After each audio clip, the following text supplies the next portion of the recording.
Shah, Yahweh, Hashem, Yahweh Shai, Brakatayawa, Brakatayawa Shai, Brakatayawa, Brakatayawa Shai, Brakatayawa, Brakatayawa Shai, Dawada, Abba, Kadash. I'd like to give double honors to the elders, apostles, great millstone that teach us truth, which I believe through the Holy Scriptures, 100% truth. I mean, Brother Malakama is doing a in transit. Today is Columbus Day, and go by the name Christopher Ball Colon. You know, wicked individual who came over here and supposedly discovered the Americas. But you know, it's a whole lot of lies behind that, because really they make it like he was supposed to be going looking for India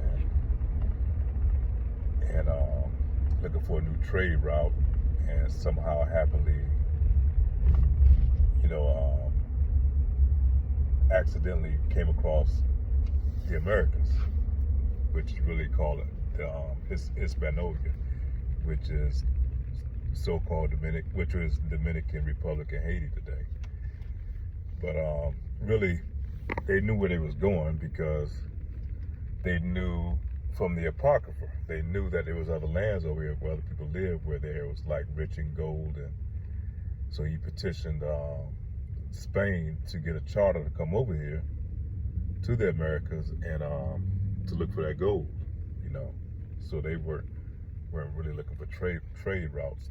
They knew where they was coming, and they knew that this land was inhabited by people, by Hebrew Israelites, the Northern Kingdom. And so, you know, once he got over here to the Americas, you know, and, you know, they tried to cover it up, but this devil was so brutal and sadistic with how he was treating the inhabitants, you know, the Taino and the Taino Indians that were on the island, that you know, it was a straight Holocaust, man. You know, first of all, he came over there and he made them captives.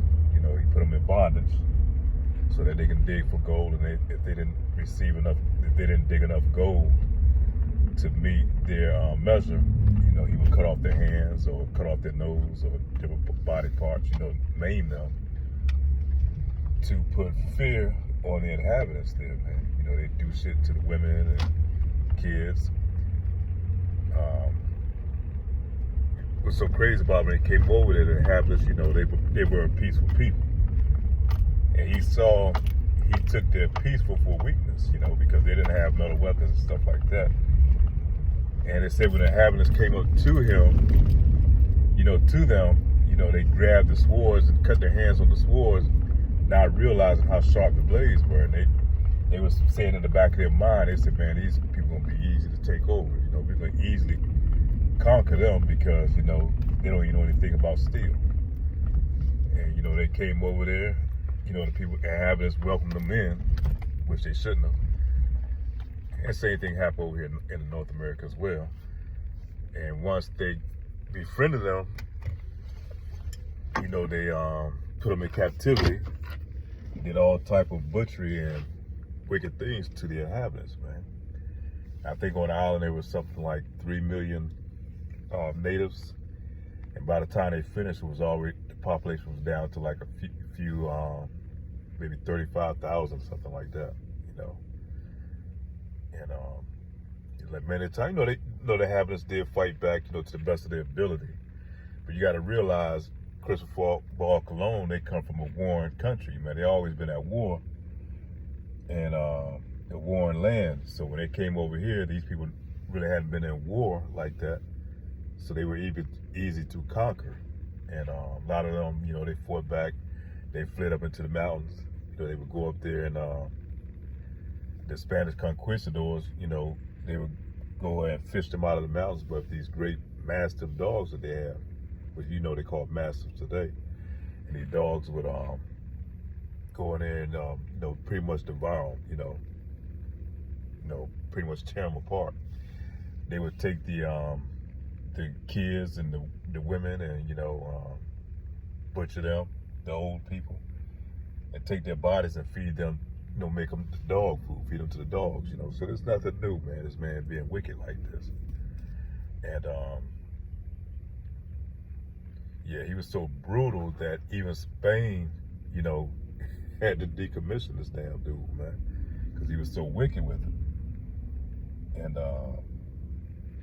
they supposedly locked him up, I think, for like 6 months and released him. But that's what he's really known for, is being so brutal. Once he got over to the inhabitants of the land, they took 9 and 10-year-old girls, which they said was very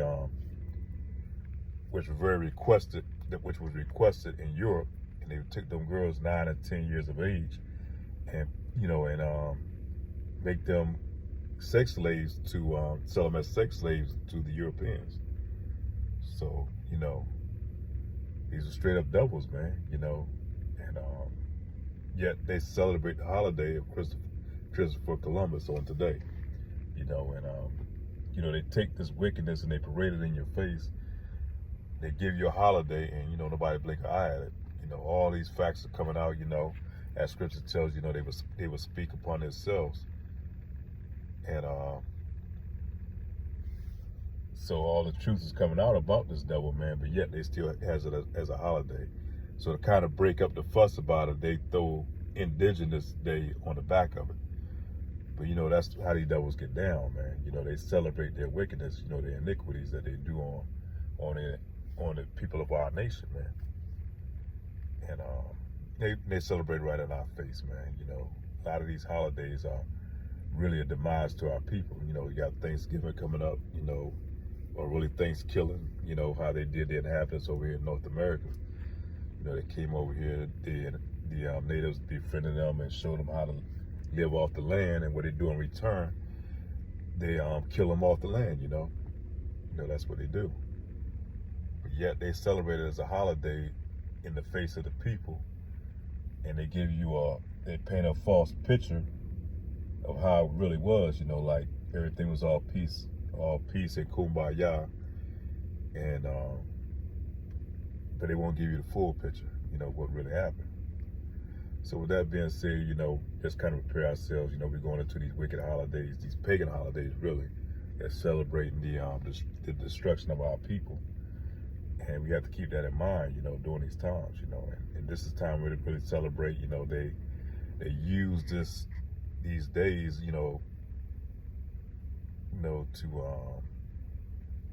to celebrate their wickedness, man. And there's all type of spiritual things behind it on the left-hand side, so you have to kind of stay prayed up during these times, man. You're pretty much going into the winter months, and that's when they feel their powers at their greatest. So we definitely have to stay prayed up and call on the name of the Lord, Yahweh Ba'ashem, Yahweh Shai, these last days. So with that being said, man, just a little quick hit and miss. Pray that's edifying. I'm your brother Malak with that. Say shalom.